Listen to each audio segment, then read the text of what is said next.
ये आपको बता दूं, उसके बाद आप अपनी बात आगे रखिएगा। मसूद अजहर की लाइफ या डेथ पर सस्पेंस है सर। रऊफ असगर के जनाजे में दिखाई नहीं दिया है, बहन के जनाजे की नमाज में भी नहीं आया है, 14 में से एक भी जनाजे के दौरान मसूद अजहर नहीं दिखा है, भाई के मारे जाने के दौरान भी नहीं दिखा है सर। ये उस समय की तस्वीरें, कहीं नहीं दिखाई दे रहा है। वो है कि गया सर आरएसएन सिंह साहब? जनाजे बड़े खतरनाक होते हैं, मैं बता रहा हूं आपको। ये अफगानिस्तान में हमने देखा कि जो ये जनाजे जो निकलते हैं, ज्यादातर टारगेटिंग उसी में होती थी। तो शायद खौफ, या तो मारा गया है या खौफ से नहीं आ रहा है। अगर ऐसी उसकी खौफ है तो समझ जाइए कि उसके संगठन का क्या हाल है। हाँ, तो मैं कह रहा था एयर डिफेंस सिस्टम का कि देखिए, जो हमारा गलवान, पोस्ट गलवान जो स्टैंड अप हुआ था चाइना के साथ, वो लंबा स्टैंड अप था और उसमें हमने अपने एयर डिफेंस सिस्टम और नेटवर्क को हमने परफेक्ट कर लिया था। और उसी का आज ये नतीजा हमको सुखद नतीजा मिल रहा है। और हमने उनके जो ऑफेंसिव था उसको बिल्कुल डिस्ट्रॉय कर दिया, और साथ साथ हमने उनके एयर डिफेंस सिस्टम जो है उसको सप्रेस और डिस्ट्रॉय किया है। तो अब आपको मालूम है कि एक फेवरेबल एयर सिचुएशन किसके फेवर में है, और बिना फेवरेबल एयर सिचुएशन के कोई ग्राउंड ऑफेंसिव नहीं हो सकता है। बगैर फेवरेबल एयर सिचुएशन के, एयर डोमिनेंस के, एयर डिफेंस के, ग्राउंड से कोई ऑफेंसिव आप उस तरीके से कैरी आउट नहीं कर सकते। ये बात जनरल कुलकर्णी, मैं खास तौर से सामरिक स्ट्रैटेजी के हिसाब से समझना चाहता हूं। पाकिस्तान अपने आप को कहां पा रहा होगा इस समय भारत के अगेंस्ट? देखिएगा, ये जो आजकल का युद्ध है, सब कुछ मतलब air, drone, missile, navy, ground forces, अब आप देखेंगे कि कहीं ना कहीं पाकिस्तान इन्फिल्ट्रेट करने की कोशिश कर रहा है। भारत जो है अब अपना, जब जितने भी एलओसी के ऊपर सैनिक लगे हुए हैं, कहीं ना कहीं वो भी कोशिश कर रहे होंगे कि पाकिस्तान के अंदर जाकर के अब उनकी जमीन पकड़नी जरूरी है। हम लोगों का मकसद अभी तक आतंक के बरखिलाफ था, अब आतंक के बरखिलाफ नहीं है, अब तो हमने पाकिस्तान के बरखिलाफ और उस आतंक जो उनका सोर्स ऑफ टेरर है उसको बर्बाद करना बहुत जरूरी है। अगर हम अब छोड़ देंगे, ये सांप अधमरा नहीं छोड़ सकते, इस सांप को अब पूरा मारना है, काटना है, दफनाना है, तभी हम इसके बाद अब चैन की नींद ले सकते हैं। नहीं तो फिर से ये सांप कहीं ना कहीं करवट लेगा, कहीं ना कहीं बिल में से निकलेगा और परेशान करता रहेगा। 75 साल से ज्यादा हो गए हैं कि भारत इसको झेल रहा है। मुझे आश्चर्य है, हम झेल रहे हैं, हमारी इंसानियत है कि हम झेल रहे हैं। अब सर के ऊपर से पानी बह गया, अब इंसानियत का सवाल नहीं है। अब जैसे मेरा सुबेदा भेजा कहता है, साहब इनका हुक्का पानी बंद करो, इनका हुक्का पानी बंद करो।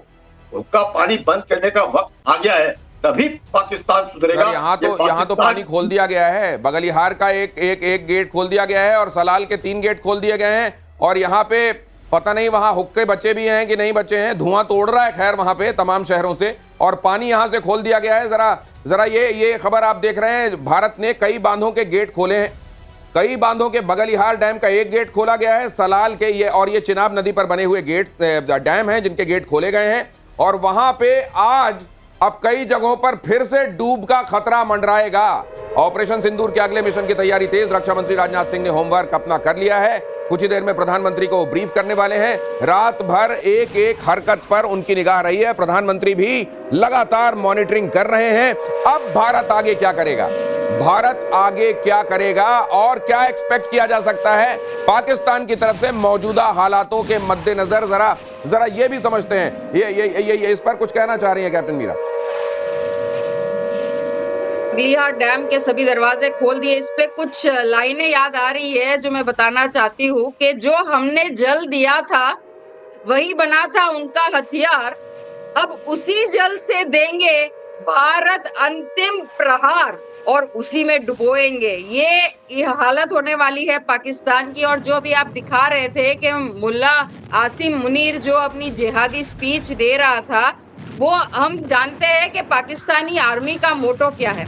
पाकिस्तानी आर्मी का मोटो है ईमान तकवा जिहाद फी सदीरल्लाह, उसके मोटो में ही जिहाद है, यही उसका फाउंडेशन है। तो वो जिहाद के अलावा बात कर क्या सकता है। लेकिन मुल्ला हसीन नूरी ये अभी तक सीखा नहीं है कि भाई तुमने 16 अप्रैल को जो अपनी जिहादी स्पीच दी थी पाकिस्तानी ओवरसीज पीपल को, उसके बाद जो तुमने ये पहलगाम का ये उसको मना किया गया था, ये भी सोर्सेज है ऐसे कि भाई अभी ये सही मैम समय आपको नहीं है। थोड़ा सा लेकिन रोक रहा उसने हूं, हमारे संवाददाता अमित हमको कोई अपडेट दे रहे हैं। अमित के पास जाना चाह रहा हूं मैं। अमित, क्या अपडेट है? और 10 बजे ये ब्रीफिंग होने वाली है, उसकी तरफ तो इंतजार है ही, और क्या क्या होने वाला है?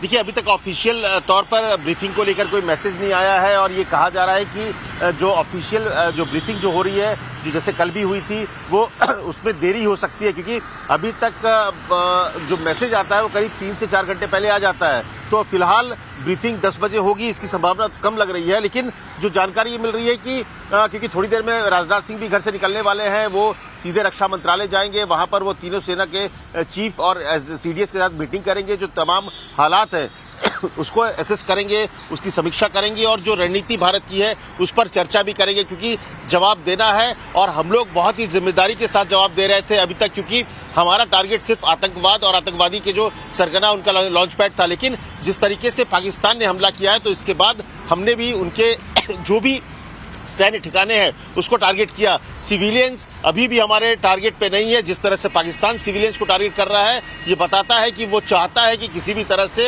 एस्केलेट हो, हम युद्ध की तरफ बढ़े। लेकिन भारत जिम्मेदारी के साथ सिर्फ और सिर्फ उनको जवाबी कार्रवाई जिम्मेदारी के साथ। और अमित जो बात बता रहे हैं, ये मुमकिन है कि 10 बजे के लिए जो ब्रीफ का टाइम मेंशन किया गया था, कल जो खबर आई थी, हो सकता है वो डिले हो, क्योंकि अमित ये बता रहे हैं कि अमूमन जो जर्नलिस्ट हैं, जो रिपोर्टर्स हैं, उनको इस बारे में 3 से 4 घंटे पहले इतला आ जाती है, लेकिन अभी तक ये इतला नहीं आई है। तो ये मुमकिन है कि 10 बजे से थोड़ा आगे ये ब्रीफ बढ़े। लेकिन ये आप सब ने देखा है, ब्रीफ तो जो है वो ग्रैन्युलर डिटेल्स होंगे, वो आपको पता चलेंगे। लेकिन एक बात तय मानिए कि बहुत बुरी मार पड़ रही है पाकिस्तान को और ये मार पड़नी जारी रहेगी। ऑपरेशन सिंदूर चल रहा है और सिंदूर में नारी शक्ति का विशेष महत्व है, इसीलिए हिंदुस्तान ये कर रहा है। श्वेता को आमंत्रित करता हूं, यहां आ जाइए श्वेता, खबरों के सिलसिले को आगे बढ़ाइए। कुछ ही देर में मैं फिर से आपको ज्वाइन करता हूं।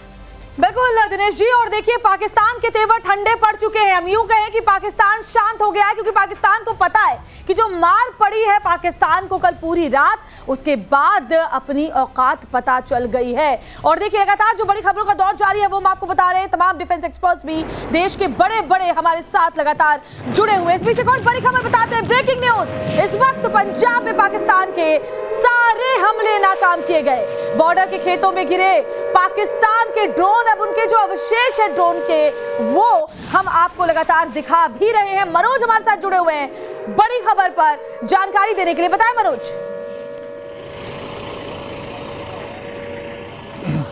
जी बिल्कुल, देखिए पाकिस्तान ने जो कल रात हिमाकत की थी और कई ड्रोन और मिसाइल अटैक किए थे, लेकिन उनको हमारे एयर डिफेंस सिस्टम ने न्यूट्रलाइज किया था। अब उनके अवशेष जो डेब्रिज हैं वो रिकवर हो रही है। बठिंडा से हमने तस्वीरें देखी और भी कई जिलों से जो तस्वीरें हैं वो देखने को मिल रही हैं और ये बताता है, ये सबूत है दरअसल पाकिस्तानी हिमाकत के। पाकिस्तान ने जो जिस तरीके से दुस्साहस किया था उसका कड़ा जवाब दिया गया है। पंजाब में पूरी रात ब्लैकआउट रहा है हर जिले में और पूरी तरीके से लोगों ने भी सरकार का, प्रशासन का साथ दिया, निर्देशों को माना है।